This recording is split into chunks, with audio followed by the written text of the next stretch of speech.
Selamat datang di Koneksi, Connected with Axio.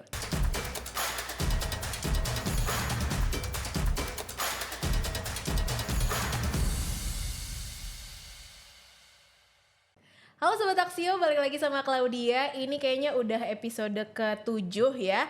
Dan kalau misalnya diingat, kalau nggak salah episode ke-4 atau ke-5 kita tuh sempat bahas tentang AI bersama Patimi gitu, tentang bagaimana pekerjaan itu apa aja sih yang mungkin akan tergerus, ataukah apakah generasi muda akan tergantikan sama AI. Kita udah bahas banyak, dan hari ini kita akan bahas lagi tentang AI, cuman dari sudut pandang yang berbeda, dari sudut pandang pekerja kreatif. Coba di sini Sobat Axio, siapa yang berkecimpung di dunia kreatif? Kita akan bahas itu karena kalau misalnya Claudia tadi sempat baca ya di salah satu portal berita mengatakan dari 15 pekerjaan yang digantikan AI di tahun 2025 sampai 2030, itu salah satunya ada pekerjaan desainer grafis. Nah, buat kamu mungkin yang ngambil jurusan DKV atau pengen berkecimpung di dunia seni, kita bahas lebih lanjut kira-kira masih bisa survive gak sih pekerjaan itu. Dan tentu kita bahas sama orang yang memang berkecimpung di dalam situ, tapi di satu sisi dia juga punya personal branding sendiri, menghadirkan konten-konten yang bisa kamu tonton. Mungkin pernah muncul di FYP kamu. Langsung aja kita ngobrol-ngobrol sama Kak Felicia. Halo Kak Feli. Halo. Oke, mungkin boleh dikenalin Kak Felicia ke Sobat Axio nih. Pekerjaannya mungkin, day to day-nya gitu, udah berapa lama bikin konten? Jadi aku basicnya emang desainer grafis, udah lama banget ya, mulai dari tahun 2015 udah jadi desainer grafis. Terus mulai content creator itu sejak tahun 2024. Jadi sebenarnya belum lama sih. Jadi basicnya emang desainer grafis. Basicnya desainer grafis, tapi baru 1 tahun berarti ya jadi content creator. Benar banget. Mungkin sebelum kita bahas tentang content creator nih Kak, awal mulanya kenapa sih tertarik jadi desainer grafis? Mungkin boleh diceritain dulu, apakah dari kecil emang suka gambar atau gimana gitu? Karena kan di tahun 2015 sebenarnya udah banyak juga mungkin ya, tapi itu kayaknya pekerjaan yang baru santer tuh beberapa 5 tahun belakangan ini kayaknya ya, kalau misalnya nggak salah gitu. Waktu itu stigmanya kayaknya dulu masih ke pekerjaan-pekerjaan yang lebih absolut gitu kan. Ada mungkin ceritanya gimana nih Kak Felicia untuk akhirnya terjun ke dunia desainer grafis? Sebenarnya karena kuliah sih ya, itu simple banget. Kenapa pilih jurusan desainer grafis? Simple banget karena nggak suka ngitung ya. Iya, masuk desainer grafis ternyata ada juga hitung-hitungannya ya. Nggak berubah ya, ternyata tetap harus ngitung juga. Cuma emang enjoy gitu, suka hal-hal yang berbau visual gitu, suka kayak gitu loh, suka sesuatu yang cantik, suka sesuatu yang indah gitu. Basicnya itu sih sebenarnya. Jadi mulai masuk kuliah kan juga udah DKV. Terus ya udah ikutin aja tuh. Jadi jalurnya lurus tuh, nggak belok-belok. Tapi strong reason akhirnya milih DKV waktu itu kenapa nih Kak? Apa sesimpel karena ya udah nggak suka ngitung gitu dan suka yang estetik gitu? Apa mungkin ada kebiasaan dari kecil yang sudah ternurturing yang akhirnya Kakak pilih DKV gitu? Ada nggak ceritanya? Kalau dari kecil banget emang suka gambar sih. Oh, suka gambar. Tapi itu kecil banget. Terus akhirnya bisa ya udah deh pilih DKV. Itu sesimpel karena nggak suka ngitung apa? Kan masih banyak dong yang selain DKV yang nggak ngitung, contohnya Ilkom gitu. Kenapa specifically pilih akhirnya DKV gitu? Ya karena itu sih, karena kesukaan sama dunia visual ya. Jadi sebelumnya tuh sekitar SMP gitu aku suka foto. Oh, fotografi. Iya, suka banget foto. Terus kayak ya foto gak jelas lah ya, namanya juga anak SMP gitu. Boleh mungkin diceritain Kak yang Kakak suka tuh foto apa? Karena kan ada orangnya street fotografi, ada yang mungkin punya kesukaan sendiri. Kakak di bidang apa nih fotografinya nih Kak? Foto apa aja sih, kan lebih kayak hobi ya. Namanya juga anak SMP kan nggak mikir bidang ini, bidang itu gitu kan. Nggak ada pikiran ke sana kan, kayak ya udah pengen coba-coba aja, terus ngeliatin komposisinya kayak gimana. Jadi kalau misalnya pergi lah atau ngapain gitu, suka bawa kamera, suka outing sendiri gitu ya ibaratnya. Ngerti. Terus foto-foto gitu. Gitu nggak, sebenarnya kan nggak buat apa-apa ya. Terus kalau misalnya kayak ke tempat-tempat hobi gitu, dulu kan aku suka banget di Jepangan gitu ya. Ya ke event-event Jepang gitu ya, suka datang yang cosplay, fotoin temen-temen dan lain sebagainya, kayak gitu. Mulai dari situ. Iya. Jadi ingat aku dulu fun fact SMP juga ini ekskul fotografi. Terus kamera pertama aku Nikon D3100. Itu jadul banget ya. Udah bagus banget ya. Maksudnya untuk kamera pertama gitu. Masa sih? Kakak waktu itu kamera pertamanya apa Kak? Canon, Nikon? Enggak, dulu kamera pertamanya Fuji yang masih pocket. Iya. Lucunya. Ya. Yang masih sekecil-kecil itu tuh. Malah awal mulanya ternyata karena fotografi ya. Tapi lumayan juga akhirnya ke seni desain ya. Iya. Akhirnya.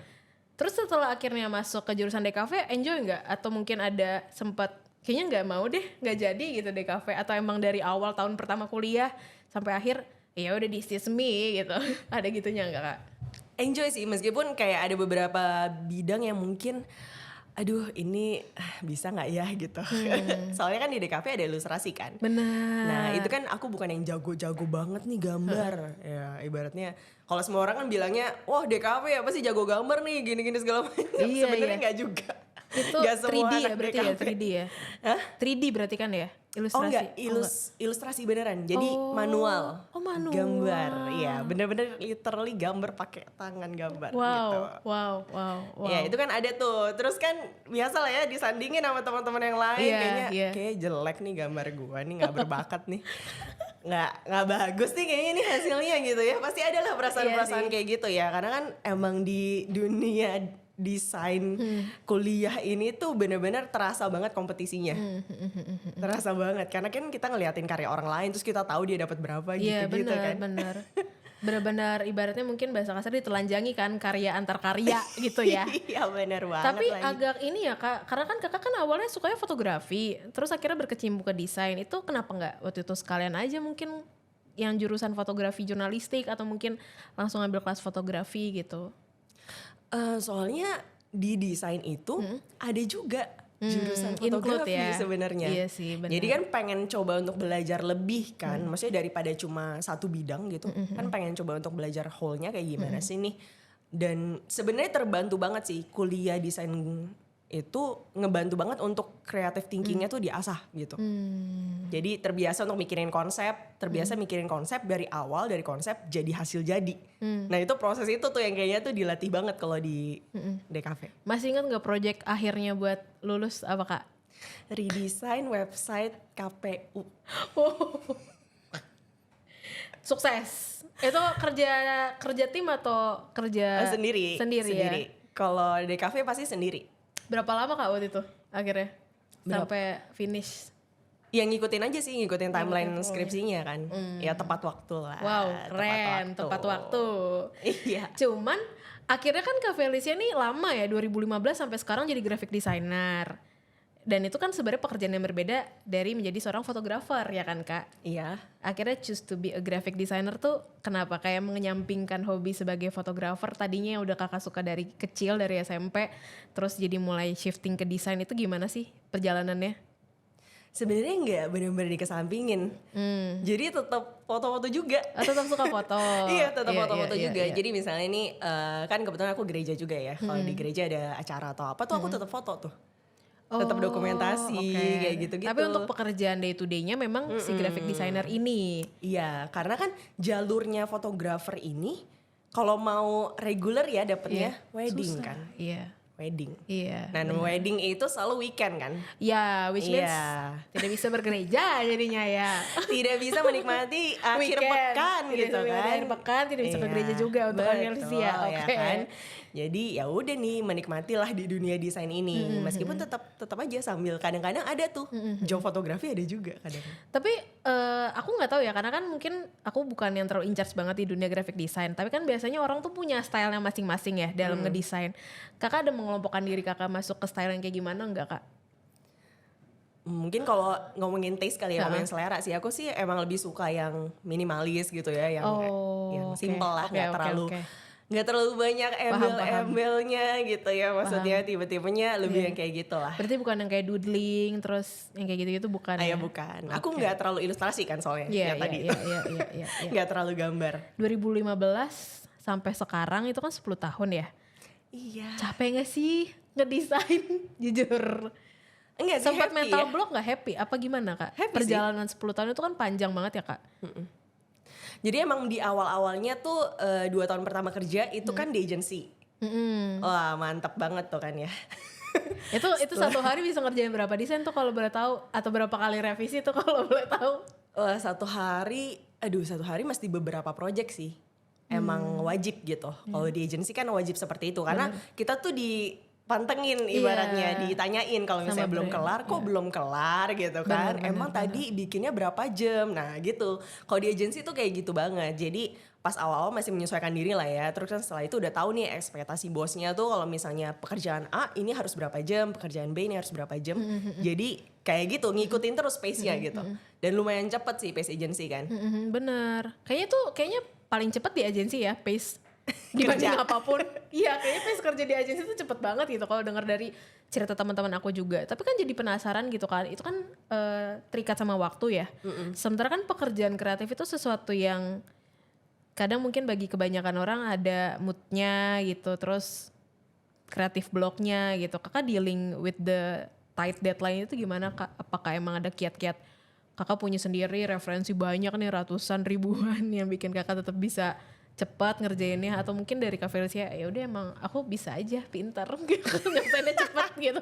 Enggak sih, enggak sama sekali sih. Itu benar-benar struggle juga sih anyway. Jadi kayak emang kan kita harus ngikutin deadline-nya kan. Nggak bisa nanti deh gitu, nggak bisa entar deh dan lain sebagainya gitu. Kalau emang lagi mentok banget sebenarnya ya mau nggak mau kayak ngasih tahu sih anyway. Bu Pak ini saya memang belum tahu nih mau diapain gitu ya. Terus belum tahu gitu mau diapain, terus mungkin bisa di switching dulu. Jadi switching dulu ke yang lain gitu misalnya, terus kita kerjain project yang lain gitu. Mungkin itu bisa juga gitu kan ya.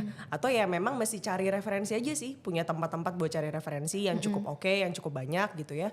Nah, coba cari-cari di situ, dan emang nggak semudah itu ya untuk tetap kreatif terus menerus. Karena itu kan bukan pekerjaan yang absolut ya Kak. Itu kan setiap harinya beda kan challenge-nya. Mungkin beda sama pekerjaan yang emang di laptop terus sudah ya udah strict to the data gitu. Itu lebih ke apa ya? Berenang di atas ombak yang beda-beda gitu loh setiap harinya, ya nggak sih Kak? Iya. Oke, tapi 10 tahun jadi graphic designer, apa sih Kak yang bikin mungkin jadi pengen tahu nih sudut pandang seorang graphic designer yang bikin kayak paling happy kalau lagi kayak gini gitu, paling happy kalau desainnya di appreciate kayak gini gitu. Mungkin ada gak sih hal-hal dalam 10 tahun berkarya di dunia seni dan desain grafis itu yang bikin memicu tetap semangat terus ngedesain? Ada gak Kak? Sebenarnya sih kalau desainnya itu bisa memenuhi tujuannya. Gitu. Ketika dengar feedback klien selaras gitu, itu sih yang bikin happy. Mereka oke juga, suka juga sama taste-nya gitu ya. Ya bisa memenuhi lah tujuannya apa nih, tujuan dari desainnya misalnya A gitu ya. Terus ini tuh bisa dipenuhi dengan desain itu gitu. Dan brandingan dari brandnya itu sendiri tuh nggak rusak lah istilahnya tetap kelihatan bagus, tetap kelihatan oke gitu, kliennya juga suka. Sebenarnya intinya itu sih, karena sometimes sering kali kan kita juga ngerasa kayak kok kayak gini sih maunya klien kan, ada kadang-kadang ada kayak gitunya juga tuh. Kok kayak gini sih, padahal dia selera kayak gini ya harusnya gitu kayak gini sih dia seleranya, tapi anyway itu kan balik lagi ke klien kan. Nah, itu haknya dia tuh untuk punya selera seperti apapun, dia pengennya seperti apa, jadi ya kita ikutin, dan kalau itu match sama dia kayak ya akhirnya ya sebenarnya itu juga tantangannya gak sih? Tantangannya gak sih kayak graphic designer kan pasti punya taste sendiri ya, untuk akhirnya menyelaraskan dengan maunya klien, itu juga bagian dari kerendahan hati. Belajar kerendahan hati ya si graphic designer ini. Tapi mungkin masih ingat gak Kak Felicia momen paling menyenangkan selama 10 tahun berkarir menjadi seorang graphic designer, sama momen paling menyedihkan mungkin, paling mengenaskan gitu selama 10 tahun, ada gak 2 momen tersebut? Paling menyenangkan ya, kayaknya waktu ngerjain project branding deh. Pernah sekali ngerjain project branding. Gimana tuh? Jadi project brandingnya ini tuh buat semacam kayak tourism gitu lah. Oke, tourism. Ya, tourism gitu. Terus? Nah itu tuh enak karena kliennya enak banget. Oh, kliennya tuh enak gitu, flow-nya karena dia pengen cepet. Kita sebagai desainer juga kita pengennya cepet selesai gitu kan, nggak mau dilama-lamain gitu, dan nggak banyak revisi, dan satut banget gitu karena dia pengen cepet launching, pengen cepet buka bisnisnya lah gitu ya ibaratnya. Itu salah satu yang enjoyable banget sih. Karena orangnya juga enak, jadi kliennya juga enak, kita hubungannya juga ya seru lebih gitu ya. Lebih bikin enak karena relasi berarti ya. Betul. Tapi mungkin kalau yang paling, bukan kalau mengenaskan, mungkin agak sedih ya di ngomonginnya. Mungkin yang paling challenging gitu selama 10 tahun berkarya sebagai graphic designer tuh Kak, apa sih yang paling susah gitu untuk ketika apa? Bukan susah sih ya, mungkin kayak harus sabar-sabar aja gitu ya ketemu klien misalnya nih yang emang ini udah lewat nih dari sebenarnya dari jam kerjanya gitu. Jam 6 malam tiba-tiba Feli bisa minta bantuan enggak? Yang kayak gitu-gitu ya. Iya, itu nggak bisa untuk gak dibalas aja. Besok aja balasnya pas jam kerja gitu nggak bisa ya. Itu kan udah ketahuan ya apa maunya gitu. Saya udah kerasa nih, minta gua ngelembur nih maksudnya gitu kan. Ada tuh yang kayak gitu-gitu tuh. Ya nih kita butuh desain buat presentasi besok pagi. Kita presentasinya jam 8 pagi. Ya udah. Mana bahannya, sini bahannya. Ntar ya, belum selesai di finalize.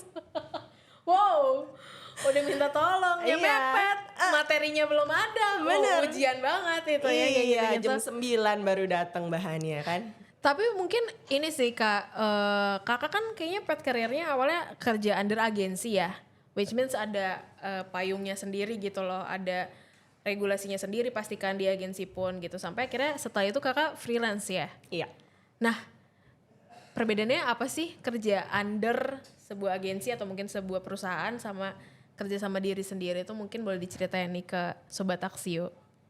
Jadi kalau misalnya kerja di agensi kan memang waktunya nih ada ya office hour-nya gitu lah ibaratnya harus masuk jam sekian sampai jam sekian dan itu pacing-nya juga cepet banget gitu kan ibaratnya tiap hari nih kalau di kantor kalau nggak deg-degan kayaknya belum kerja gitu. Kalau misalnya kerja sendiri kan bisa lebih ngatur ya, bisa lebih ngatur pacing-nya gitu kan. Nah cuma tantangannya itu ya nggak tentu kan, nggak tentu penghasilannya ntar bulan ini kecil ntar bulan depan gede gitu. Ya itu benar-benar random banget sih sebenarnya. Berarti Kakak freelance udah berapa tahun Kak? Dari tahun 2018 itu ya berarti. 2018, 2025 tuh berarti udah sekitar 7 tahun ya. 7 tahun freelance tuh keren loh. Karena banyak juga orang-orang yang gak kuat freelance karena gak stabil kan. Iya benar. Itu gimana sih triknya gitu? Karena kan juga banyak orang bertanya-tanya kalau freelance tuh gimana sih cara kita nentuin value kita. Rate kita tuh berapa tuh gimana gitu. Karena itu bener-bener susah gitu kan, gak bisa dipukul rata. Kecuali kan kalau misal kita under agency atau under sebuah company kan udah ada berapa-berapanya nih. Ntar kalau buat kita yang harus tektokan sendiri sama klien itu mungkin boleh dikasih tipsnya gitu Kak biar kita gak underpaid ataupun gak naruh harga terlalu tinggi gitu. Sebenarnya balik lagi sih ke kliennya. Jadi lihat dulu kliennya itu klien yang kayak gimana. Dia bisa bayar tinggi atau bisa bayarnya tuh ya budgetnya agak minim gitu ya istilahnya ya. Dilihat dari situ tuh. Jadi supaya kita bisa fleksibel. Jadi mesti tahu dulu nih kliennya tuh seperti apa, terus dia permintaannya apa, kebutuhannya apa. Dan kita tuh bisa kasih paketan yang seperti apa. Sebenarnya kan paket tuh terserah kita kan kalau kita freelance. Itu kan paket terserah kita. Seberapa lengkap paketnya atau seberapa minim paketnya.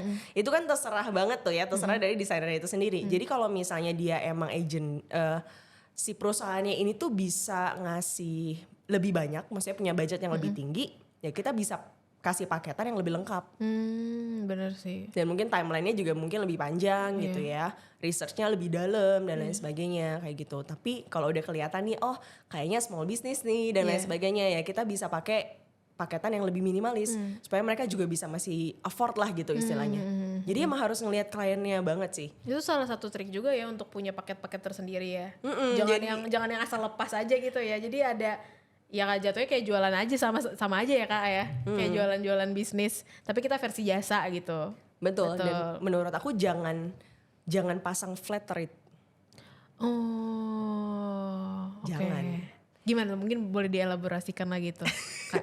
Flat rate maksudnya kayak flat rate tuh ibaratnya ada in case selanjutnya ya. Kalau misalnya ini nambah segini gitu ya, apa gimana Kak? Jadi aku tuh ketemu ada beberapa desainer yang mungkin baru-baru mulai gitu, mereka suka pasang rate card. Jadi kalau desain logo sekian, kalau desain t-shirt gitu misalnya sekian gitu kan. Nah itu kan berarti rate-nya ini sudah pakem. Nah itu sih yang jangan. Kenapa mungkin? Ya kan? Plus minusnya? Ya kalau misalnya kayak gitu seakan-akan ya udah harga kita cuma bisa di situ, nggak bisa naik. bisa turun. Jadi lebih baik serahasia mungkin ya red card kita ya. Betul sekali. Biarkan si klien sendiri aja Betul yang meng-offering gitu ya. Jangan sampai ketahuan justru ya. Justru iya. Iya. Biarin kita jadi orang yang, maksudnya kita yang tahu nih kemampuan kita sampai mana, kita yang tahu kliennya nih daya belinya sampai mana, kita sesuaiin sama dia. Jadi supaya kalau kliennya memang klien yang besar, kita juga nggak nawarin kecil gitu. Kita juga nawarinnya bisa besar gitu. Sebenarnya itunya sih, itu fleksibilitas itu tuh penting banget tuh. Iya. Karena kalau misalnya dilihat effort seorang graphic designer dan editor tuh bukan, gimana jelasinnya ya Kak, tapi kan kalau editor tuh masukin perintilan aja kan juga jadi lebih berat ya. Kalau misalnya kita bisa dibayar lebih, kita akan lebih effort lagi ngerjain perintilan-perintilan tersebut gitu ya Kak, mungkin ya. Kurang lebih ya. Itu sama juga berlaku buat editor berarti ya? Apa cuman graphic designer aja yang kayak gitu-gitu tuh? Semua penyedia jasa jatuhnya ya, penyedia jasa kreatif ya. Jangan masukin flat rate. Tapi kalau editor mungkin lebih gampang karena kan scope-nya lebih kecil. Iya, ada pakem-pakem per detiknya, minimal per detik segini. Durasinya berapa, referensi editingnya kayak apa gitu misalnya kan. 7 tahun jadi pekerja kreatif self-employee gitu ya Kak.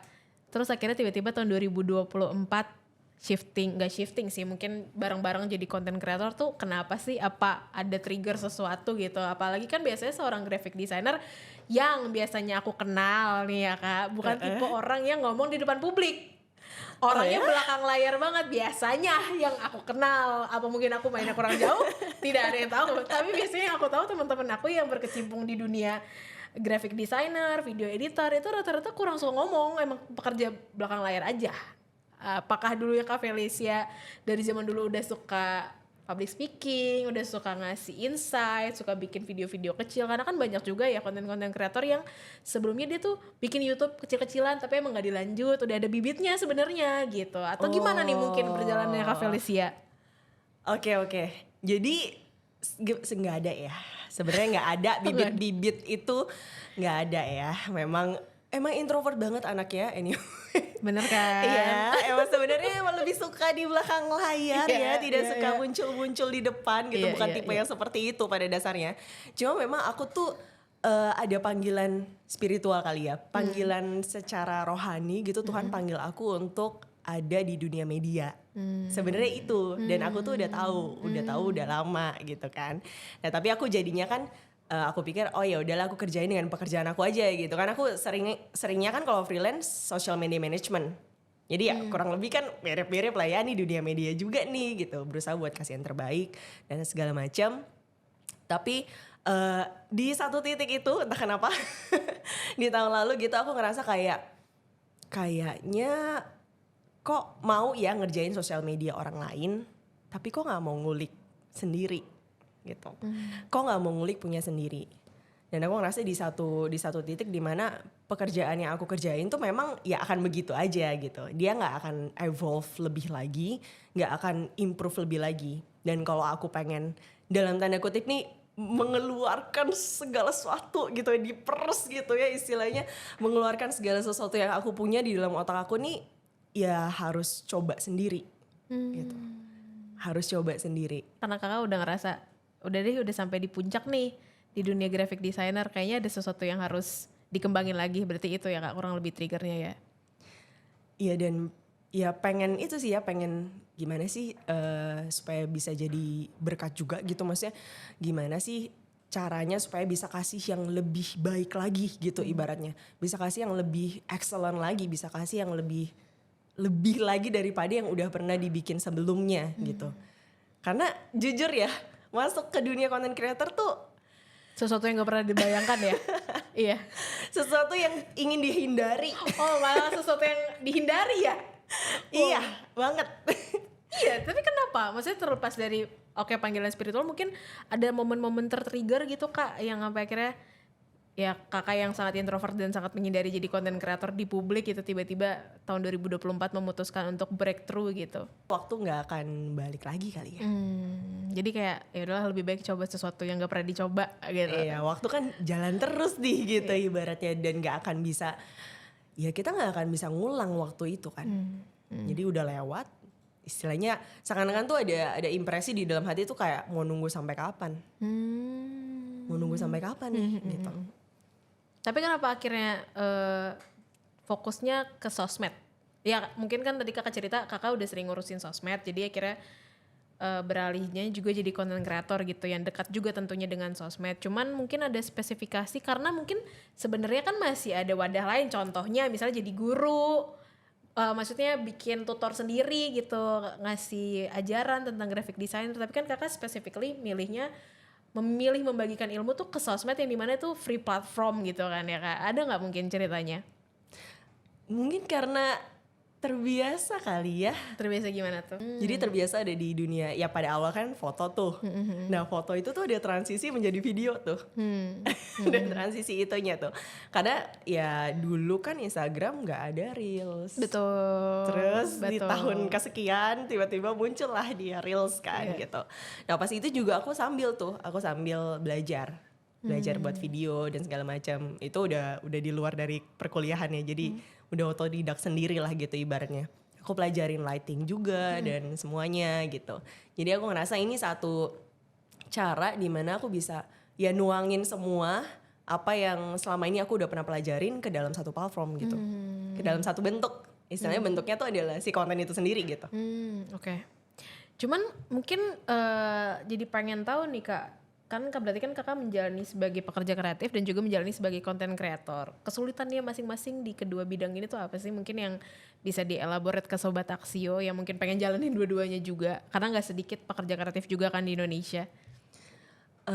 Kalau misalnya ngomong pekerja kreatif, sebenarnya tantangannya adalah, ini kalau freelance ya, tantangannya adalah ya itu sih, mengetahui value sendiri dan mempresent itu dengan baik.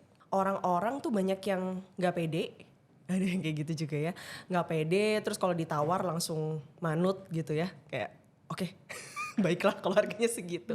Banyak yang ngerasa, aduh nanti kalau dikasih rate segini ntar kayak gini lagi, ntar kayak gitu lagi gitu. Banyak yang ngerasa seperti itu, jadi paham value-nya apa dan bisa komunikasiin ke kliennya gitu. Karena kemampuan untuk komunikasi ke klien itu juga perlu tuh.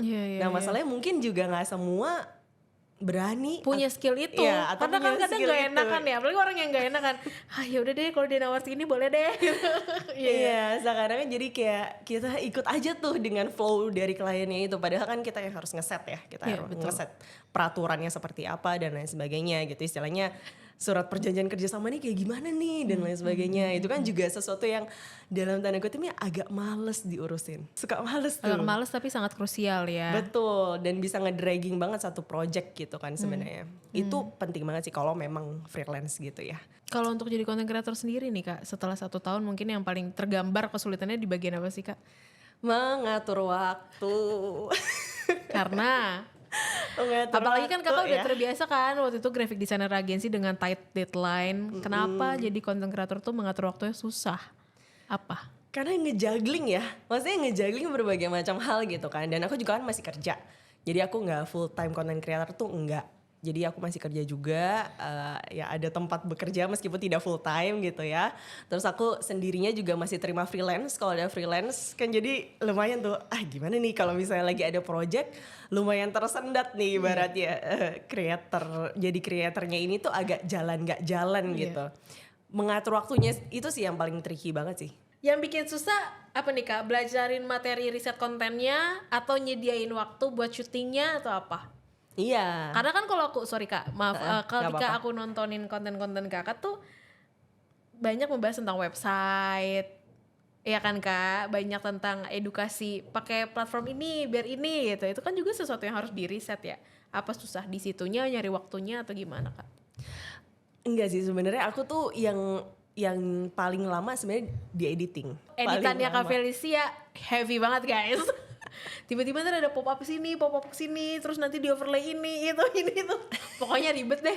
Kayak bisa ya 1 menit dia bikin video seribet ini gitu loh. Untuk 1 menit dia bisa bikin video. Oke, biasa aku bias. Boleh dilanjut. Editingnya justru ya. Iya, editingnya sebenarnya makan waktu lama banget. Jadi kalau misalnya lagi ada project kayak mungkin kan beberapa brand-brand udah ada yang masuk kayak gitu-gitu kan. Kalau lagi ada video brand buat bikin video sendiri yang heavy editing sampai segitunya itu emang rada sulit tuh. Karena kalau yang heavy itu aku tuh bisa 1 sampai 2 hari ngeditnya.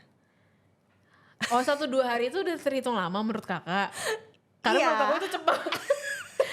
Aku kira di bayangan aku 1 minggu, 2 minggu, enggak ya?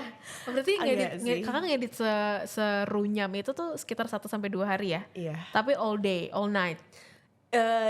Iya kayak 8 jaman gitu kan, all day ya. Itu sebenarnya cepet sih Kak menurut aku. Gitu ya. Menurut aku. Tapi ternyata menurut kakak itu lambat. Iya sih, tapi kalau mungkin kalau di sudut pandang kakak yang 1 hari kakak harusnya udah bikin berapa banyak video, itu jatuhnya lama ya, 8 jam untuk 1 video ya. Mungkin untuk Kak Felicia sendiri, apalagi kan mungkin udah banyak brand masuk, ada deadline ini, deadline itu ya Kak ya. Iya, karena aku tuh masih 2 hari ke kantor. Oh gitu. Iya kan, jadi dalam 5 hari. Iya sih. 2 hari ke kantor, 2 hari sudah hilang gitu kan. Iya, belum lagi di konten itu kan banyak tanggungan, dari brand ini harus naik hari ini, dari brand ini harus naik ya kan ya Kak. Iya, kalau lagi ada brand, aduh. Oke. Tapi selain mengatur waktu, mungkin kesulitan apalagi nih Kak, yang itu kan jatuhnya lebih ke personal ya. Atau mungkin ada dari eksternalnya, ternyata kalau jadi content creator tuh eksternalnya tiba-tiba suka dapat hate comment, itu sulit gitu, atau ada nggak dari luarnya gitu justru yang bikin kakak kesulitan? Nggak ada sih sebenarnya ya. Ya so far sih baik-baik ya. So far baik-baik ya. Baik-baik ya netizen. Cuma aku pernah bikin satu konten aja tuh ngomongin soal ini ngapain sih orang-orang pada pakai yang tren Ghibli itu. Oke, paham. Itu sebenarnya juga nggak boleh kan sejujurnya. Itu viral kok akhirnya, kalau ternyata itu penyelewengan ya. Itu bukan hal yang baik ya sejujurnya. Tapi ada yang kontra ya dengan hal itu ya. Wow, jadi perdebatan ya. Iya. Jadi perdebatan, lapak kakak jadi perdebatan itu di situ. Iya, semua orang-orang berdebat ya. Di situ. Memang netizen Indonesia suka berdebat. Emang kalau yang kontra bilangnya apa? Aku jadi kepo karena ya biasalah ya, pembaca rendahan ini membacanya semua orang tuh nggak setuju.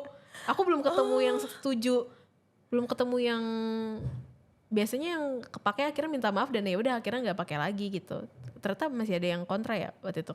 Permasalahan itu ya. Banyak banget yang kayak, ya kan gue cuma mau have fun doang, ngapain sih lu ngatur-ngatur. Oh, oke. Ya. 2, ada lagi nggak yang unik nih, yang unik? Pasti kan ada tuh yang kayak gitu, terus dia kayak ini sentimennya tuh sentimen ke AI gitu seakan-akan. Ya ini sama aja lah antara ojek pangkalan sama ojek online, padahal kan konteksnya beda ya. Oh, oke. Ya, suka lah deh kayak gitu-gitu. Oke, betul. Tapi jadi ngomongin AI nih ya Kak. Coba deh menurut Kak Felicia nih Kak. Ini mungkin pertanyaan yang agak gimana gitu ya. Tapi gimana sih Kak caranya nih biar pekerja kreatif itu tetap diminati oleh banyak orang, tetap dicari, tetap jadi salah satu field pekerjaan yang orang-orang tuh pasti tetap butuh gitu dan gak kegerus sama teknologi. Menurut kakak sendiri gimana? Dengan kehadiran AI ini ya yang tentunya jadi pro dan kontra juga buat banyak masyarakat gitu. Banyak yang gak setuju kan, karena kan akhirnya jadi ya kerjaan gue diambil sama robot gitu kan. Iya banget lagi. Gimana nih Kak? Jadi aku rasa memang kita mesti pelajarin juga toolsnya. Jadi kita mesti tahu juga nih apa sih yang bisanya tuh sampai sejauh mana.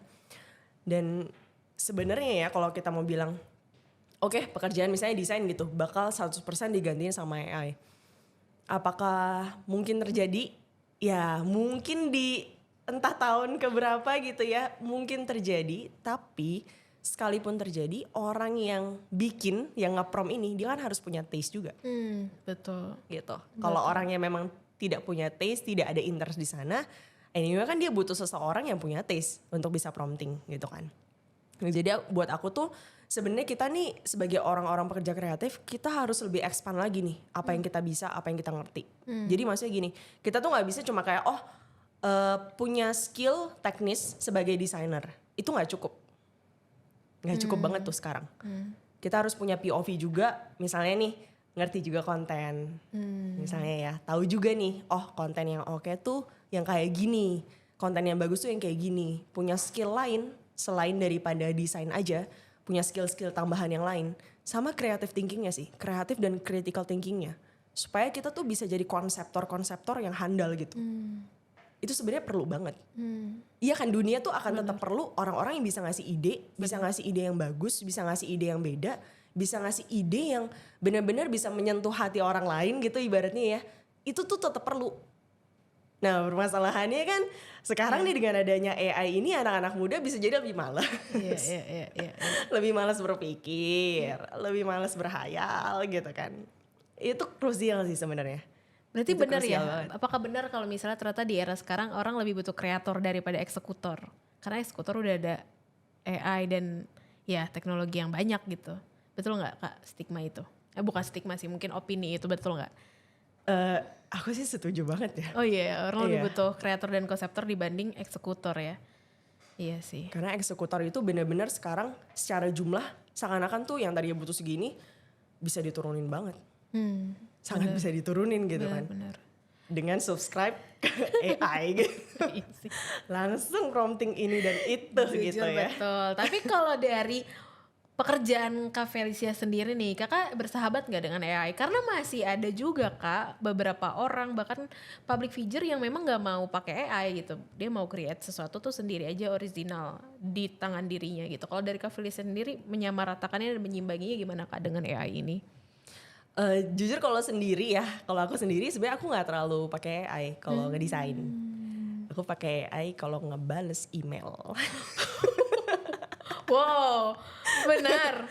Bener. Sama sekali nggak minta bantuan AI buat ngedesain atau bikin Enggak. apa gitu? Dalam konten kakak minta riset apa atau minta ilustrasi apa gitu nggak pernah? Belum pernah sih secara spesifik tuh. Soalnya aku pengen coba challenge diri aku sendiri dulu. Gitu. Pengen coba mikir sendiri dulu, pengen coba ya ini otaknya nih perlu dilatih juga kan gitu istilahnya ya. Pengen coba nih pakai otak sendiri dulu deh. Kalau emang suatu hari nanti bener-bener udah mentok banget gitu ibaratnya, baru deh ya mungkin kayak dicoba-coba lah gitu. Apakah AI bisa memberikan evaluasi kepada konten-konten yang ada Tapi gitu itu kan. emang tricky sih karena menurut aku tuh sekali kita nyemplung ya Kak. Ada orang yang emang bisa langsung paham, ada orang yang terlena sih. Kayak orang-orang kayak aku ini salah satu orang yang terlena ya. Kayak dulu kalau dipikir-pikir, dulu bisa ya ternyata aku skripsian tanpa AI gitu. Sekarang kalau misalnya dikaitkan, ya ampun sekarang aja aku minta pendapat AI gitu. Caption buat Instagram aku udah oke apa belum gitu. Kalau mau bikin lagi, kita waktu itu bener-bener gak punya AI untuk bantu kita gitu kan. Kita cuma punya Google dan kita nyari satu-satu kan waktu itu kan. Dari website ini. Sekarang semuanya serba ringkas dan itu sih trikinya gitu. Sekali nyemplung takutnya bener-bener udah termanjakan jadinya lupa sama talenta yang kita punya yang dikasih secara original gitu ya. Emang tricky sih si AI ini. Tapi ya balik Betul. lagi ya kata Kak Felicia kalau misalnya kita bisa jadi the creator dan the conceptor ya kita nggak akan terlena juga sama si eksekutor AI ini. Cuman balik lagi nih Kak ke content creator gitu. Mungkin berarti lebih ke make sure sih yang akhirnya Kakak pilih menjadi personal branding Kakak tuh kenapa memilih membahas tentang desain ya balik lagi karena dekat dengan apa yang sudah Kakak jalani ya atau ada alasan khusus lain membangun niche itu? Enggak sih sebenarnya, karena emang berkecimpungnya lama di situ. Iya sih, udah Gitu. 10 tahun kan di Iya, situ membahas. Itu udah gak 10 tahun malah kan dari zaman kuliah juga udah di situ ya. Udah sangat dekat banget. Cuman Betul. akhirnya konten kreator lain yang ngebahas desain tuh banyak ya Kak. Tapi kan Kakak punya keunikan sendiri ya. Mulai dari style desain Kakak, cara ngomong Kakak, font-font yang Kakak pilih gitu. Itu apakah terjadi begitu saja secara spontan atau memang Kakak create gitu untuk menjadi personal branding Kak Felicia? Sebenarnya ya di awal-awalnya tuh aku selalu cari referensi dari kreator lain sih. Jadi ngelihat referensi mereka bikin kayak gitu, ih seru juga nih ya bikin kayak gini gitu ya, bikin series kan sebenarnya. Banyak tuh kreator luar yang suka bikin series gitu. Series Kakak tuh apa ya Kak yang DKV? After graduate. DKV After Graduate ya. Terus? Iya kan pada suka bikin series tuh, terus aku pikir kayak menarik juga ya bikin series. Jadi kayak bikin satu paketan kayak gitu supaya orang bisa ngikutin juga dan mereka kayak bisa tahu lah oh ini tuh temanya masih sama gitu. Kayak ada keterikatan lah dengan kontennya gitu ibaratnya. Menurut aku tuh konsep itu emang bagus banget konsep series ini gitu. Jadi aku coba pakai aja. Cuma ya mungkin karena aku ngelihat si A, si B, si C gitu ya. Istilahnya kan kita ngelihat banyak creator, terus kita coba untuk combining nih. Coba di-combine gaya teksnya, teks animationnya misalnya rada mirip si ini gitu. Tapi editingnya ada yang lebih heavy lagi, lebih kayak stylenya si siapa gitu. Jadi aku ngombain sih sebenarnya. Aku campur-campurin gitu beberapa hal, terus aku coba rasain sendiri kira-kira better kayak gimana ya, sambil nyoba-nyoba juga karena kan semua masih eksperimen ya. Kayak belum tahu apa-apa juga nih tentang dunia content creator ini gitu. Jadi butuh waktu yang lama testing nggak sih. untuk brainstorming sampai akhirnya ya udah naik nih satu episode tentang di Cafe After Graduate, itu brainstormingnya lama nggak Kak? Apa sambil berjalan membuat series itu? Jadi sebelum seriesnya dimulai, pertama-tama banget tuh aku udah nulisin poin-poin. Kira-kira apa-apa aja ya yang mau dibahas gitu. Ya udah nanti scripting sih sebenarnya yang paling makan sedikit waktu ya. Oh gitu. Iya. Jadi nulis dulu, terus kan nanti syuting, terus baru editing kayak gitu sebenarnya. Kalau dipikir-pikir kan Kakak juga punya taste sendiri dalam memilih lighting ya. Kayak lightingnya Kak Felicia tuh pasti yang warm, terus agak ada biru-birunya dikit. Itu ada alasan khusus nggak Kak memilih konsep lighting kayak gitu? Sebenarnya pengen colorful aja sih. Oh oke. Jadi pengen banyak warna. Terus Iya, kalau iya. notice kan aku selalu pakai baju warna hijau kan. Iya, kemeja. Ya, Iya, meja hijau iya, itu iya, ya. iya. Itu karena jadi banyak warna, jadi kayak colorful gitu. Bener. Nggak ada karena biru merupakan makna dari ini, nggak ada ya Kak? Tapi emang bener sih, biar orang eye catch aja. Karena waktu pertama kali tergulir di FYP ku pun aku jadi langsung berhenti gitu, attention span-nya langsung fokus ke situ gitu, dari nuansa video yang Kakak suguhkan gitu untuk kita. Cuman si DKV After Graduate ini tayangnya seminggu sekali atau gimana nih Kak? Pada awalnya iya seminggu sekali. Lalu kemudian Negara api negara api menyerang, lalulah menjadi berapa seminggu? Berapa kali? Jadi aku tuh rada ya jadi beda-beda ya gitu. Jadi aku nggak selalu satu nggak minggu pakem. sekali gitu. Ya, jadi waktu aku mulai banget pertama kali itu kan benar-benar masih fokus tuh, cuma konten doang gitu. Jadi bisa reguler tuh seminggu sekali. Karena seperti yang tadi sudah disampaikan ngeditnya 2 hari Iya gitu bener, kan. heavy banget itu. Iya jadi lama banget tuh. Jadi cuma bisa keluarin satu aja nih istilahnya. Jadi aku coba juga buat aduh gimana sih bisa gak sih bikin konten lain yang lebih ringan juga tapi ya tetap konten gitu. Tetap ngeluarin sesuatu lah, tetap ngeluarin karya. Jadi aku mulai combine. Ada series baru lagi apa gimana Kak? Apa baru series itu cuman di-combine sama ya udah konten-konten daily cabutan atau gimana? Baru series itu. Aku sih ada rencana mau bikin series lagi. Seru. Coba lagi mengulik dulu. Iya, yang mau keren bahas banget tuh, apa. yang keren banget tuh yang waktu itu Kak yang di Cafe After Graduate yang Kakak tuh duduk terus kameranya top angle, terus habis itu ada apa ya film muncul apa ya? Iya, Poster poster gitu. Ya, poster. Itu lama nggak ngeditnya. Nanti kita kayaknya kasih tunjuk kali ya di sini cara editannya Kak Felicia karena itu sangat eye catching banget Sobat Toksi. Itu lama nggak Kak ngeditnya? Iya itu keseluruhan itu bisa 2 harian. Dan itu manual ya, Iya, bukan pakai template AI ya. bukan. Oke, tapi coba nih menurut Kak Felicia setelah 1 tahun jadi content creator ya Kak, kenapa sih akhirnya personal branding itu penting banget di era sekarang? Kayak kenapa sih semua orang harus punya personal branding dan ya dari Kakak yang tadinya introvert dan seorang graphic designer di belakang layar tiba-tiba bikin personal branding sendiri, punya seriesnya tersendiri, itu kenapa nih Kak Felicia menurut Kakak sendiri? Jujur gak ada pemikiran sejauh itu tadinya kan. Cuma sekedar pengen konten, pengen ngasih tahu sesuatu, pengen ngasih value gitu ya. Pengen sharing lah ibaratnya, pengen sharing sesuatu gitu kan sama audiens yang ada. Terus ternyata tuh ya inilah ya noraknya. Ibaratnya noraknya jadi content creator gitu ya. Iya, tiba-tiba bisa nge-set harga sendiri secara mudah gitu, katanya kan gitu kan Kak. Tiba-tiba kok ada orang-orang yang seakan-akan nih percaya banget nih. Oh. Berasanya tuh kayak gitu ya. Maksudnya kita nggak pernah kenal, nggak pernah apa. Tiba-tiba misalnya dia mau, Kak bisa nggak bikinin desain buat ini gitu ya. Nge-DM gitu ya, nge-DM di TikTok gitu kan. Kan mikir juga ya, ini beneran apa? Iya. Oh nggak sih sebenarnya. Tiba-tiba banyak ditawarin kerjaan. Sebenarnya ya. kayak gini tuh, ini dia serius nggak Iya, sih iya, gitu iya, kan? iya, Tapi kan tetap dibalas aja kan. Dan ternyata beneran gitu ya misalnya. Terus mungkin kayak ada brand masuk dan lain sebagainya. Itu kan juga aku tuh mikir ya, kenapa mereka percaya banget? kenapa bisa sampai percaya banget gitu. Padahal kan ya ibaratnya nih kalau misalnya kita kerja, itu kan kita interview aja dicari tahu dulu track recordnya kayak gimana, kerjaannya kayak apa dan lain sebagainya. Seakan-akan kalau kita konten itu portfolionya udah terpampang di akun itu. Betul. Jadi tiba-tiba trustnya itu tuh langsung tinggi banget gitu. Berasanya itu sih.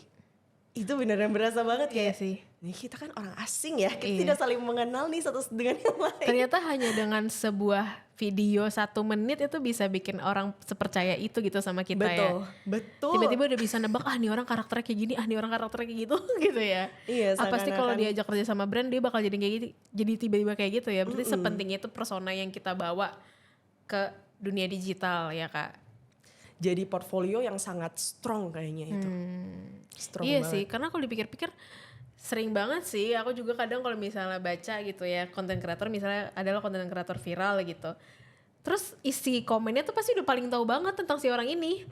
Padahal dia ngelihat orang itu pun cuma 1 menit gitu misalnya. Tiba-tiba ternyata di komennya, dia mah pasti kayak gini-gini tipe orangnya. Pasti bukan orang yang kayak bakal tiba-tiba jadi tahu gitu. Jadi si paling tahu itu sih yang sulit dipercaya, tapi ini ternyata yang terjadi gitu di kehidupan sekarang gitu. Orang lihat kita cuma dengan 1 menit, 2 menit, orang bisa build trust gitu di kita gitu. Balik lagi ke persona yang kita bawa gitu. Tapi lebih ke gimana akhirnya ya Kak kita bisa membawa trust gitu ke netizen gitu, ke brand, ke masyarakat gitu. Persona seperti apa sih yang harus dipunya gitu dari kita sendiri gitu Kak. Kalau misalnya aku nih pengen bangun personal branding gitu.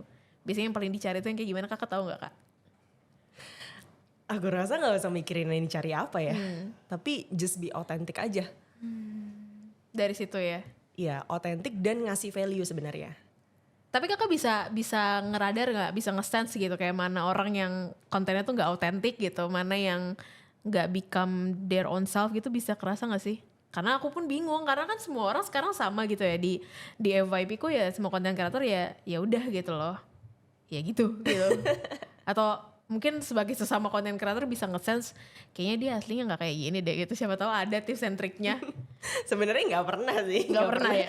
Nggak pernah nyari tahu kayak gitu juga. Cuma kan sometimes mungkin konten kreator tipenya beda-beda kan. Ada yang entertainment. Nah biasanya entertainment itu kan deket dengan drama, misalnya dengan setup gitu kan. Dan itu kan sebenarnya nggak apa-apa karena ada sisi menghibur kan.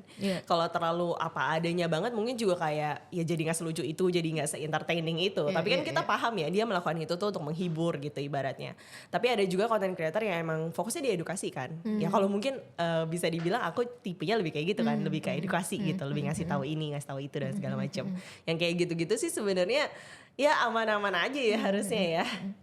Kalau sebagai konten kreator yang emang basicnya di edukasi, pernah kehabisan ide gak sih mau nge-educate apa lagi gitu? Ada gak Kak? Enggak sih. Gak pernah ya? Mestinya lebih ke arah bingung ya. Mau gak ngasih tahu apa. Kayaknya sebenarnya gitu. Banyak banget yang mau dikasih tahu jadi kayak ngasih tahu yang mana ya? Jujur aja ya Kak, aku tuh di Aksio ada satu series namanya Kutek Biru. Kupas teknologi, kepanjangannya gini, kupas teknologi biar kamu tahu. Siapa tahu sobat Aksio ada yang pernah nonton. Wow. Kadang tuh kayak aduh bahas apa lagi ya kupas teknologi biar tahu ini. Biasanya tuh aku bahasnya tentang shortcut atau gimana caranya tentang laptop tetap tampil performanya oke. Aku malah bingung gitu. Padahal itu konten edukasi yang harusnya nggak pernah habis. Tapi somehow aku bahas apa lagi, terus ketika dengar Kakak malah bingung mau milih yang mana buat dibahas. Wow, beda sekali dengan aku yang nggak tahu mau bahas apa lagi. Itu nyata dan ada loh Kak. Gimana caranya biar tetap bisa punya apa ya Kak, plate piring-piring yang mau dibahas gitu, yang mau dikasih ke masyarakat yang nggak pernah habis. Karena kan ya namanya ide gitu kan Kak. Kadang aku ngerasa munculnya belakangan lah atau kadang nggak muncul lah. Caranya gimana untuk bisa tetap keep evolve dan punya banyak ide untuk dikeluarkan gitu? Gimana sih, mungkin boleh dikasih tahu? Sebenarnya semua itu lahir dari keresahan sendiri gak sih? Kayak stand up comedy ya kan. Lahir dari keresahan. Kenapa stand up comedy sih? Emang gitu itu kan? Iya betul. Oke, terus tapi bener, maksudnya kita perlu punya keresahannya sendiri gitu. Sekarang concernnya tuh lagi apa sih gitu. Apa sih yang sebenarnya kayak kok kayak gini ya? Kok kayak gini yang terjadi di lapangan ya misalnya apa kayak sih yang gitu. bikin bingung gitu di kehidupan sehari-hari? Apa sih yang bikin orang-orang kok masih kayak gini ya caranya, mungkin padahal lebih baik ada cara yang lebih baik loh, ada cara seperti ini nih yang lebih baik gitu. Even ngomongin soal AI sekalipun nih, AI kan banyak banget hal-hal yang belum diregulasi dan saat ini tidak ada regulasi untuk menahannya. Bener. Itu sebenarnya banyak banget concern yang ada di situ karena sudah terjadi kan berbagai macam kasus-kasus aneh sehubungan dengan AI ini gitu, dan orang-orang masih kayak nggak aware tentang hal itu. Itu juga jadi salah satu bagian yang aku kayak banyak banget nih yang sebenarnya perlu diomongin, yang sebenarnya perlu dikasih tahu gitu. Itu sih balik lagi ke keresahan ya, stand up comedy. Tapi kalau misalnya balik lagi nih Kak, bertanya tentang pekerjaan kreatif dan konten kreator yang udah Kakak jalani kedua-duanya, yang paling ngebedain tuh apa sih? Mungkin bisa dielaborate gitu ya, baik dari eksternal maupun dari internal diri Kakak sendiri, yang jadi pembedanya apa gitu? Apa setelah jadi konten kreator Kakak jadi lebih mengenal diri sendiri, oh ternyata saya tidak se-introvert itu gitu, apa gimana gitu. Sebenarnya yang enak dari konten creator adalah kita bisa bebas kan mengekspresikan diri.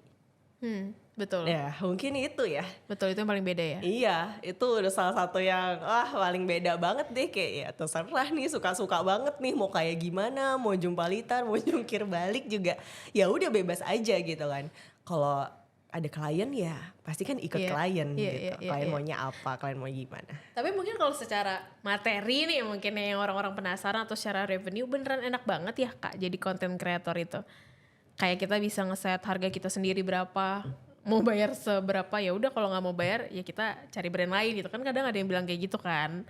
Bener-bener seenak itu kah, apa seberubah itu kah, benerkah kata orang easy money easy life gitu, apa gimana Kak? Sebenarnya sih tergantung ya, menurut aku tergantung dari niche-nya apa, terus kayak gimana followersnya, kayak engagementnya video dan lain sebagainya. Pasti ada hal-hal yang dipertimbangin. Kenapa orang tuh bisa ngasih harga segitu. Anyway kalau misalnya brand bisa ngeliat dan ya brand kan pasti punya banyak, mereka kan punya banyak tahu kreator-kreator gitu kan, nggak cuma satu kan, pasti kan banyak gitu ya. Kayak Axio aja pasti kan pernah nih endorse berbagai macam jenis kreator gitu. Mereka pasti bisa ngelihat kok value for money-nya tuh kayak gimana. Jadi sebenarnya kalau dibilang apakah seenak-enaknya, ya mungkin ada sisi itunya, tapi kan mereka ada value yang mau dikasih gitu kan ibaratnya kan. Ya kalau dirasa tidak setimpal ya kan kita bisa memilih juga tuh kreator-kreator yang lain gitu. Oke. Kalau bisa ditanya nih Kak, 3 faktor terbesar yang bikin Kak Felicia tetap mau menggeluti setelah 1 tahun ini ya menjadi content creator tuh apa sih? 3 faktor paling besar nih Kak. Mungkin yang pertama buat aku self improvement sih. Wow, oke. Jadi kayak content creator ternyata bikin kita berkembang sebegitunya ya? Iya, mendorong aku untuk lebih lagi kayak gitu. Untuk gimana pelajarin sesuatu yang sebenarnya aku belum tahu-tahu banget nih. Kayak misalnya nulis itu kan ya bisa, tapi kan bukan yang jago-jago banget gitu ibaratnya kan. Terus kayak nge-tag video, ngedit, dia bisa tapi bukan yang sampai wah banget gini, belum nyampe ke potensi maksimalnya lah gitu ya ibaratnya gitu. Jadi itu benar-benar ngaruh banget satu. Yang kedua ya pengen kasih sesuatu sih. Kayak tetap pengen ngasih sesuatu buat orang-orang yang ngelihat gitu ya. Sebenarnya ada perasaan yang aku tahu nggak bisa dideskripsikan ketika kita bisa jadi manfaat ya buat orang ya. Rasanya kayak lega gitu, kayak happy meskipun nggak bisa digambarin ya karena apa, tapi ketika bisa ngasih manfaat tuh happy banget ya Kak rasanya ya. Iya ada something lah gitu. Even kadang-kadang kan ada yang ngajakin ngobrol gitu, misalnya yang kayak DM terus nanya-nanyain Kak ini gimana dapetin klien kayak gini terus gimana gitu. Aku tuh sebenarnya seneng banget gitu, enjoy banget bisa ngeladanin, bisa kayak ngasih tahu kayak better gini deh, coba deh kalau kayak gini, coba deh kalau kayak gitu gitu. Apalagi sebenarnya desainnya dia tuh emang bagus, tapi selalu kayak underpaid, selalu kayak nggak terlalu dihargain gitu misalnya sama klien. Kan ada juga ya yang kayak gitu ya. Nah itu tuh ya happy aja gitu bisa ngasih insight, bisa ngasih tahu gitu. Oke, yang ketiga nih, yang terakhir nih faktor terbesarnya apa Kak? Yang ketiga, yang ketiga adalah mungkin buat pelajaran aku secara pribadi sih ya, buat ngelatih aku tuh biar bisa punya self discipline yang lebih lagi. Karena jadi content creator itu apa ya? Itu perasaan yang aneh sih sebenarnya. Perasaan yang aneh. Kenapa? Karena sometimes tuh kita menjadi content creator bisa bikin kita attach banget sama si platform ini. Apalagi kalau kita ngedapetin dopamin dari likes dan dari komen orang-orang gitu ibaratnya. Kalau kita lihat kontennya works itu kayak rasanya kayak happy banget, seneng banget dan segala macem gitu. Tapi kalau kita lagi lihat kontennya tuh kayak jelek, kayak berasa apa yang salah dengan diriku. Kayak berasa kayak gitunya gitu kan ibaratnya. Tapi aku tuh belajar banget buat kayak oke, bentar, ini kayaknya gak kayak gini deh pola pikirnya gitu. Harus berusaha untuk bisa menata diri sendiri, bisa mengendalikan pikiran sendiri juga. Kayak worth-nya kita gak ditentukan oleh seberapa kontennya bagus atau gak bagus gitu sih, kan sebenarnya kan. Juga gak perlu mencari hal itu. Even kalau misalnya yang ngelihat mungkin cuma beberapa ribu, tapi kalau ada 1 orang yang nge-save atau 2 orang yang nge-save, itu kan mereka sebenarnya ngerasa itu ada manfaatnya ya buat mereka. Untuk mengendalikan itu ya, mengendalikan ego, mengendalikan diri, mendisiplinkan diri juga, ya gak cuma secara bekerja ya, gak cuma secara cara bekerjanya, tapi juga mindsetnya sih. Mindsetnya dan hatinya gitu. Itu berasa banget tuh jadi content creator. Bener sih, karena kayaknya jadi content creator tuh salah satu pekerjaan yang dimana kita jadi suka banget nilai diri kita sendiri gak sih Kak? Ya gak sih, itu pekerjaan yang bikin ruang waktu kita untuk ngejudging diri kita tuh jadi lebih gede lagi. Karena kan kita jadi ngeliat diri kita sendiri kan. Orang-orang juga ngeliat diri kita sendiri. Kayaknya itu salah satu pekerjaan yang bikin kita lebih banyak overthinking mungkin ya. Bisa jadi. Bisa jadi. Kayak kalau dilihat-lihat ya. Aku aja sebenarnya bukan content creator, tapi aku ke sosmed Axio. Kadang overthinking sendiri itu. Kenapa jelek ya? Iya. Kayaknya kurang ini deh, kurang itu deh. Tapi kalau misalnya ngomongin tadi yang kakak bilang dopamin ya, dari like, komen, dan yang nge-save. Ada gak sih Kak momen viral tuh yang bener-bener viral banget dari konten Kak Felicia yang akhirnya bikin kakak tuh makin memicu untuk earning lagi, bikin lagi tuh. Ada gak? Boleh diceritain tuh viralnya karena apa gitu tuh, waktu itu video apa gitu? Sebenarnya nggak ada sih viral yang memicu ya.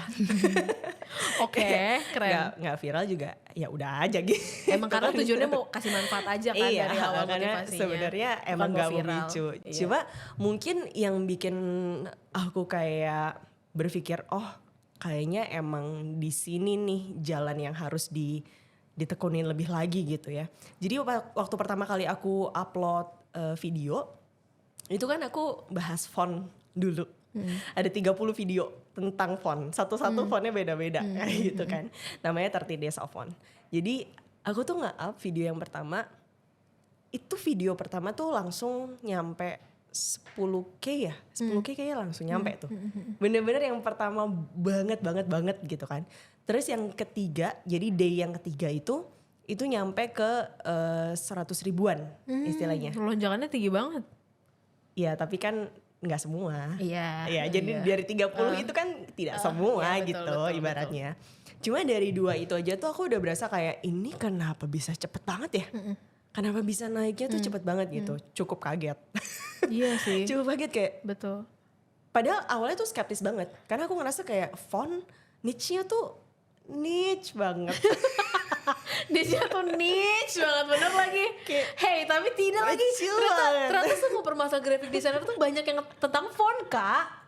Ternyata banyak yang membahas itu ya, banyak yang butuh itu ya. Iya mungkin butuh inspirasi aja kali ya. Karena kan ada banyak orang yang bisa menghabiskan berjam-jam cuma nyari font yang pas. Iya, sama kayak ngedit video nyari lagu yang pas gitu kan. Real. Terus macam kayak gitu kan. Ya itu tuh yang bikin aku, wah ternyata ada ya orang-orang yang ngerasa butuh nih dikasih tahu rekomendasi font gitu ibaratnya. Wah ternyata bisa kayak gitu.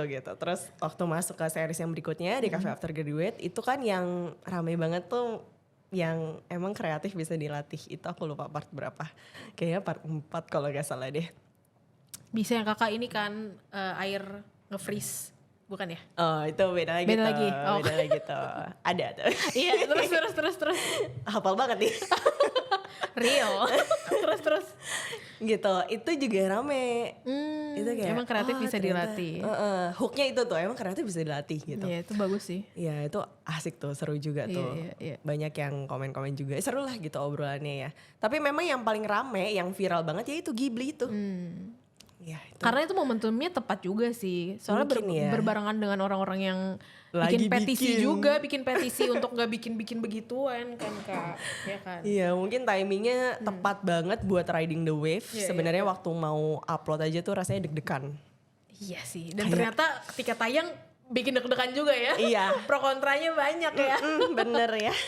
Oke, itu tadi ya momen-momen viral ya. Tapi akhirnya setelah viral terus akhirnya kakak dapat followers, terus engagementnya rutin gitu. Pernah gak sih dibanding-bandingin gitu, ada netizen, ih kok kontennya mirip sama ini sih, kok kontennya mirip sama itu sih, jiplak ya gitu. Pernah gak ada kayak gitu? Kayaknya adanya di TikTok doang deh. Serius? Iya. Gimana tuh? Boleh diceritain gak? Mirip nih sama si ini. Terus kayak siapa lagi si itu gitu. Gak pernah, padahal gak pernah tahu. Gak pernah lihat. Tapi itu jadi batu sandungan gak kak buat kakak dimirip-miripin dan dibanding-bandingin sama orang gitu? Karena kan semakin kita terkenal semakin banyak kita disanding-sandingkan kan. Biasanya. Mendingan si ini, kalau ini mah begini gitu. Biasanya kan kayak gitu. Ada gak batu sandungan yang bikin kakak jadi self consider sendiri gitu loh? Gak ada sih. Gak ada ya, aman ya. Nothing so far. new under the sun. Nothing new under the sun. Oh bener juga ya. Itu kayaknya quote we heard it yang sudah aku lupakan setelah sekian lama. Betul. Nothing new under the sun. Betul sekali. Gak ada yang baru ya di sini. Baru. Semuanya sudah termodifikasi ya. Iya. Kita udah gak bisa nge-create lagi ya. Bisa. Kita cuma bisa modifikasi ya sekarang. Semakin banyak modifikasi semakin terlihat original ya. Iya sih. Tapi lahir juga dari referensi ya. Iya dari pemikiran kan sebenarnya kan. Orang-orang zaman dulu keren ya kak, berarti ya bisa bikin sesuatu yang baru ya. Apa enggak juga? Ya. Iya, bisa bikin pesawat terbang. Kok bisa kepikiran ya? Mereka yang ngambil referensi dari mana coba? Ayo. Nggak ada. Bikin mobil. Mereka ngambil referensi dari mana? Keren ya. Sementara kita nggak punya gitu loh. Kita nggak punya capability itu sekarang. Sebenarnya ada. Referensinya adalah nature. Oh iya sih. Iya benar ya. Berhayalnya itu loh. Iya. Keinginan untuk kayak pengen jadi seperti itu. Iya. Agak sedih, nggak tahu sedih atau seneng ya, tapi justru sekarang di era sekarang ruang imajinasi kita makin tergerus juga ya kak ya, apalagi dengan ada AI ini. Ya tapi itu tidak boleh menjadi batu sandungan ya untuk kita terus berimajinasi, betul? Betul, harus. Oke. Harus tetap. Oke, nothing new under the sun. Oke, mungkin ini sih Kak Felicia, kan kalau aku perhatikan kayaknya kakak tipe orang yang lebih mementingkan integritas ya. Integritas dan kualitas dibanding quantity gitu, bukan yang ngejar viral banget, ngejar harus engagementnya segini, atau kayak gitu Kak, atau yang benar-benar punya target sendiri, konten ini harus bisa punya engagement segini ya, apa gimana Kak Felicia orangnya? Sebenarnya kalau konten aku bare minimumnya 10K. Oke, itu bare minimumnya. Iya, tapi di Instagram ya. Oke.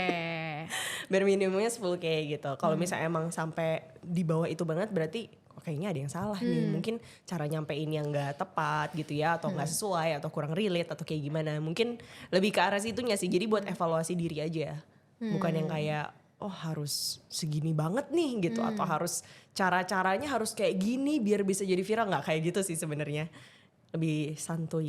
Lebih santuy ya. Ya berat juga sih kadang kalau terus strict to the target ya.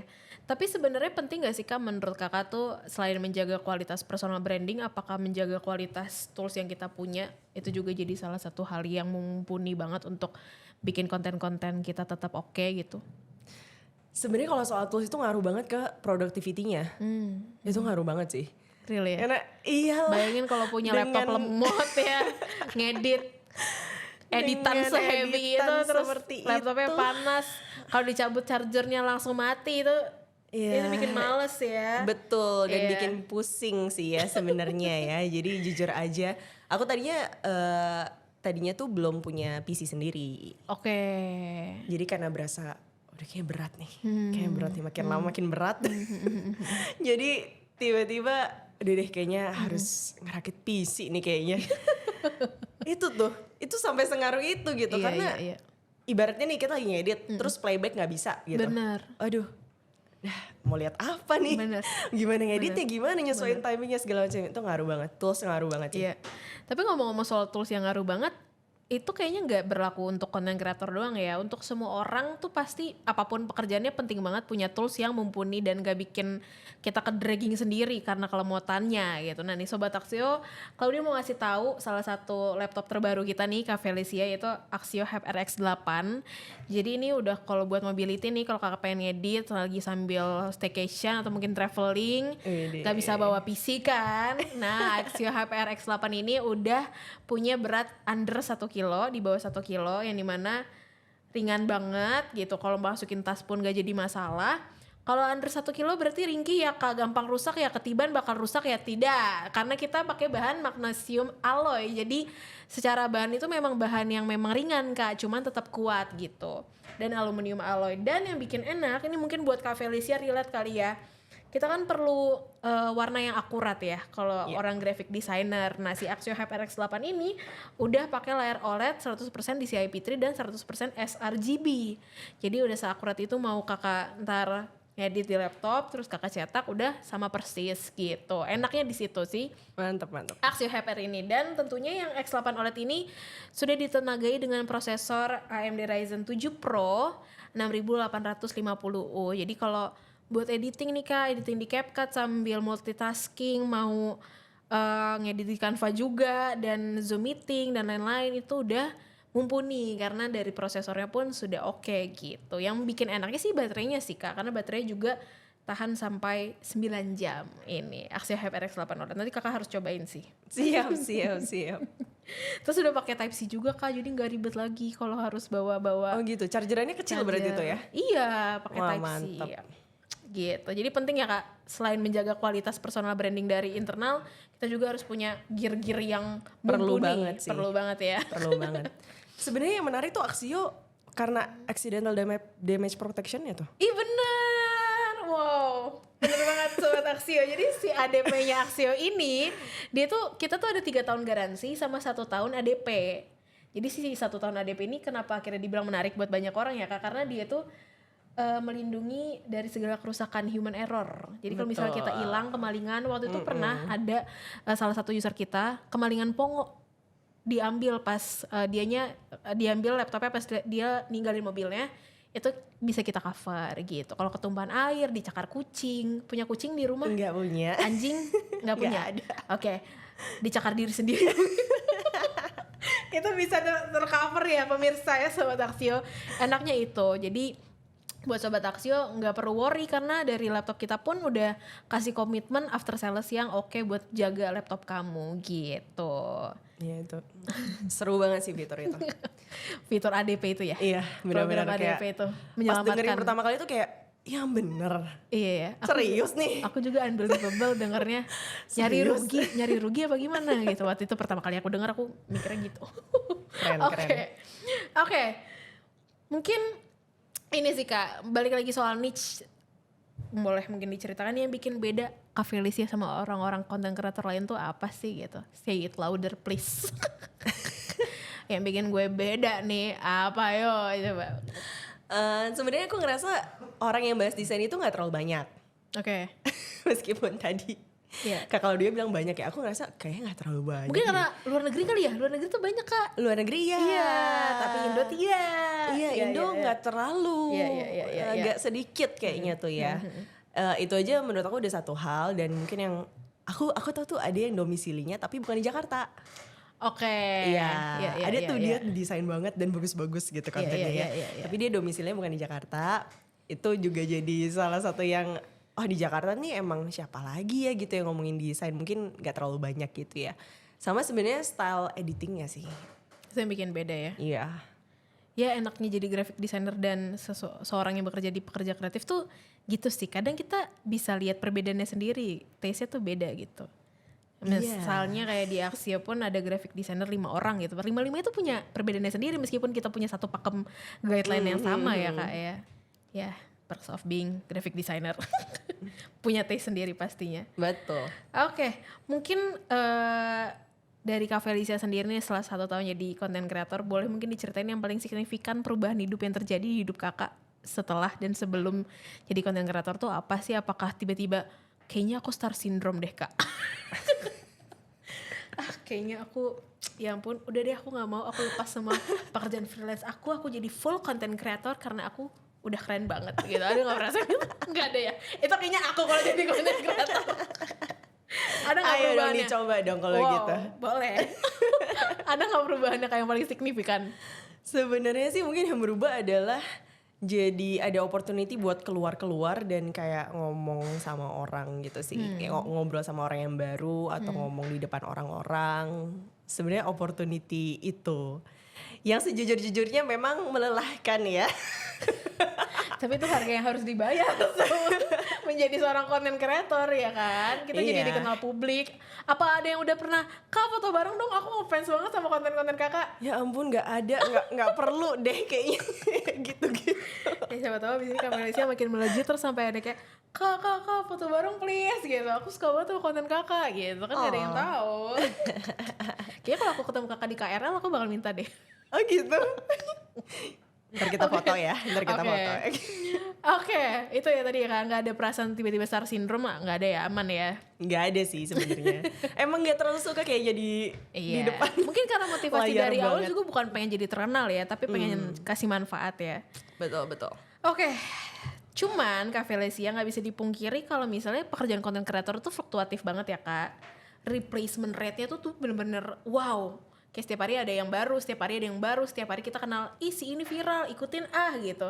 Kita gampang banget shiftingnya gitu. Gimana sih Kak caranya biar kita tetap punya satu dari diri kita yang bisa bikin kita bertahan dan tetap dikenal orang gitu?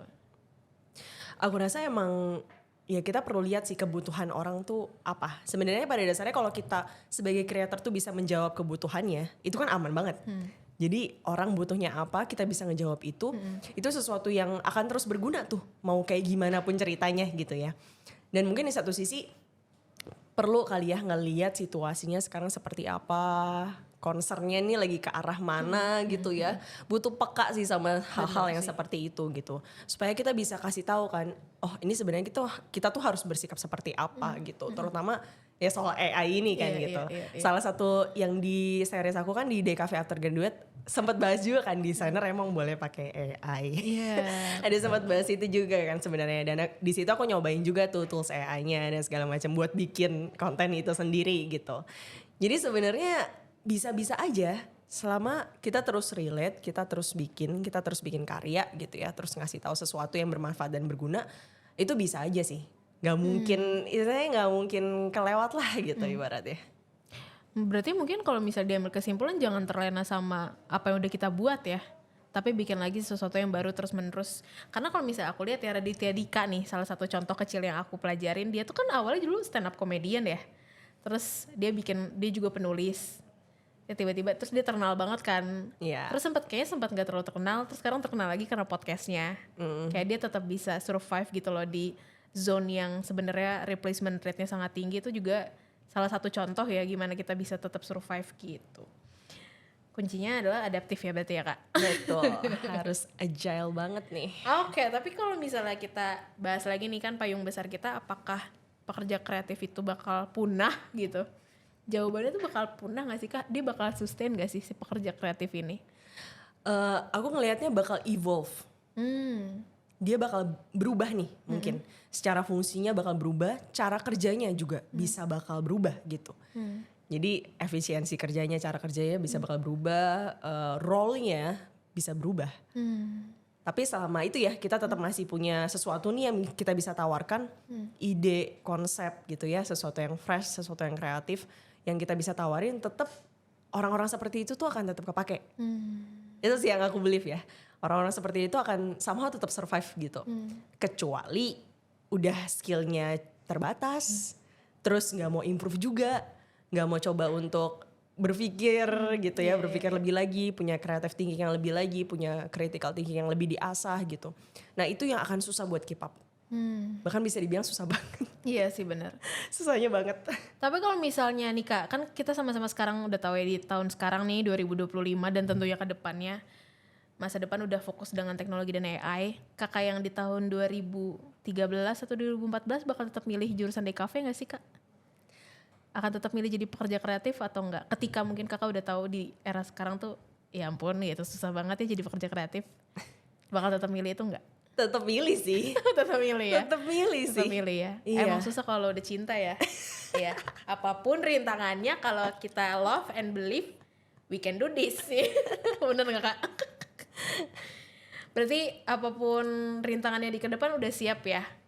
Jadi pekerja kreatif tuh gak akan punah selagi kita bisa terus paham cara mainnya ya di zone yang udah serba teknologi ini, benar bukan Kak? Iya, bisa update terus sama teknologinya seperti apa. di satu sisi improve diri sendiri juga gitu. Kakak bakal ngerekomendasiin pekerjaan kreatif ini ke generasi muda nggak? Iyalah. Tetep ya? Apa-apa sekarang Tetep ya? semuanya butuh Real ya? Soalnya kayak ada beberapa aja sih kenalanku kayak jangan masuk lagi ke pekerjaan kreatif, mending nanti kalau punya anak masukin aja ke engineering atau enggak yang udah yang pasti-pasti aja gitu. Udah ada mulai yang kayak gitu loh. Gitu. Udah mulai disbelief gitu dengan pekerjaan kreatif di masa depan. Tapi sejujurnya ya hal-hal yang teknis itu kan jauh lebih gampang lagi digantikan dengan automation. Bener sih. Bener lagi. Apalagi kalau misalnya kita udah ngomongin AI-nya nih udah bukan cuma sekedar software ya, tapi udah dalam bentuk robot gitu ya, dalam bentuk humanoid gitu. Itu udah udah beda lagi, udah lebih itu susah udah beda lagi tuh. Jujur takut, tapi udah kita jalinin aja. Oke, Kak Felicia itu tadi udah mulai menutup obrolan terakhir kita. Sebelum akhirnya kita habis ini mau main games. Games apa? Kita ada main games This or That. Cepet banget kok, cuman hanya berpikir 3 detik. Kakak cuma dikasih waktu 3 detik untuk menjawab beberapa pilihan, pilih A atau B, nanti kakak langsung pilih gitu. Tapi so far tadi pembahasannya udah menyerap banget di kepalaku ya teman-teman semuanya. Apakah aku habis ini jadi content creator? Gas. Gas. Aku bikin ketek biru sendiri. Oke, Kak Felicia, sekarang kita mau main game This or That. Kakak nanti akan aku kasih pilihan, tapi cuma punya waktu 3 detik buat menjawab, jadi gak boleh mikir lama-lama. Siap. Jadi langsung aja kita ke pertanyaan pertama, Kak Felicia. Kakak lebih pilih laptop cepat tapi baterai boros atau laptop biasa tapi tahan seharian? 3, 2, 1. Laptop cepat tapi baterai boros. Iya. Gak kuat ya kalau laptop lemot ya? Nggak bisa, pusing ya. Pusing ya? Iya, pusing. Itu sangat bikin amarah melonjak sih sebenarnya. Aku tahu itu salah satu tantangan graphic designer tuh punya laptop lemot emang. Tapi Sobat Axio, tenang aja nih, sekali lagi kalau misalnya laptop kamu Axio HyperX 8 OLED, kamu gak perlu takut baterainya boros dan gak perlu takut laptopnya lemot, karena kita punya keduanya. Kita punya performa yang cepat dan kita juga bisa tahan sampai 9 jam. Jadi udah oke banget kalau mau dibawa mobility tinggi ya. Kadang kan konten kreator juga kemana-mana ya movementnya gitu. Tiba-tiba dipanggil di brand A yang lokasinya di Cakung. Tiba-tiba harus ke Jaksel, tiba-tiba harus keluar kota. Itu butuh banget laptop yang ringan, tahan seharian dan tentunya performanya cepat kayak Axio HyperX 8 OLED ini. Benar Kak Feli? Mantap, bener banget. Oke, pertanyaan kedua Kak Felicia. Kakak lebih pilih revisi 10 kali atau syuting ulang dari 0? Syuting ulang dari 0. Kenapa? Kakak pernah gak tapi direvisi 10 kali? Kalau konten sih nggak pernah. Kalau desain? Kalau desain mah ada aja lah. Ada. Gimana? Banyak banget. Berat ya pastinya. Jadi graphic designer tuh harus belajar sabar juga loh, karena kan kita nggak bisa punya idealis yang gimana-gimana ya. Betul. Harus nurutin klien. Iya, harus nurut. Kayak oke. Tapi mohon maaf. Padahal dalam hati berisik. Ih, ini orang nggak punya taste gitu. Oke, pertanyaan ketiga Kak Felicia. Kliennya cerewet banget tapi bayarannya gede, atau kliennya santai tapi budgetnya pas-pasan? 3, 2, 1. Klien santai tapi budget pas-pasan. Serius? Bayarannya gede loh itu si klien cerewet itu. Kakak nggak bisa ya untuk sabar gitu? Sometimes tergantung seberapa cerewetnya. Emang level cerewet banget menurut kakak tuh kalau udah apa nih Kak? Kalau misalnya kita ngomong tuh udah nggak nyambung. Oke, paham. Ya, kita ngomong A, dia ngomong B. Kita ngomong A, dia ngomong B. Udah deh Pak. Iya. Bapak, saya mundur aja deh proyek ini Pak. Oh, mau bayarannya segede apapun mental harus tetap aman ya berarti ya. Oke, pertanyaan selanjutnya Kak Felicia. Brand besar sesekali atau banyak klien kecil tapi rutin? 3, 2, 1. Kayak banyak klien kecil tapi rutin. Oh iya, lebih suka yang stabil ya? Stabil tapi pelan-pelan, ada terus. Nggak tahu ya, mungkin sometimes kalau misalnya bayarannya gede, brandnya gede, pasti kan ada something yang harus dikorbankan ya? Iya. Iya sih, biasanya emang gitu sih. Biasanya begitu. Iya. Ya, betul sekali ya teman-teman ya. Selalu ada harga yang harus dibayar dari sesuatu yang kita dapatkan secara besar ya. Betul. Benar. Oke, selanjutnya. Tools dan pilih mana, punya tools dan aplikasi yang canggih atau ide yang gak habis-habis? 3, 2, 1, ayo. Ide yang gak habis-habis lah. Tapi kan kakak cranky kalau toolsnya jelek. Ayo. Ya, tapi tetaplah bisa diatur, Iya benar sih. Kayaknya kalau kehabisan ide tuh nightmare ya buat semua pekerja kreatif. Buat siapapun sih kayaknya. Iya buat siapapun kayak, iya bener sih. Kalau kehabisan ide tuh nggak boleh sih. Makanya kita jangan terlalu terlena sama AI ya teman-teman ya. Biar ide kita nggak habis-habis. Betul sekali. Oke. Pertanyaan terakhir Kak Felicia. Kakak lebih pilih, kalau disuruh pilih satu doang nih, kakak lebih pilih jadi content creator atau pekerja kreatif? 3, 2, 1. Content creator. Serius, 10 tahun lo jadi pekerja kreatif. 1 tahun baru mengenal content creator, masa udah pilih jadi content creator? Iya, karena masih challenging nih. Oke. Iya, masih paham challenging sih. nih. Paham sih. Masih banyak yang belum disentuh gitu rasanya. Justru karena challenge-nya itu ya yang bikin tetap bertahan ya. Betul. Bukan karena easy money, easy life. There is no such thing as easy money. Oke, benar. Benar sekali teman-teman. Itu semua mitos ya, easy money, easy life itu. Tidak. Nggak ada yang namanya easy life dan easy money. Kita semua kerja keras di sini. Betul. Tapi kayaknya nggak jadi. Tapi ada aja gitu loh konten kreator yang menurut aku keren banget ya dia. Sekali viral kayak langsung naik itu brand-brand masuk gitu. Tapi balik lagi kita nggak ada yang tahu kan dalam media kayak gimana. Iya kan Kak? Semuanya itu butuh concepting loh sebenarnya.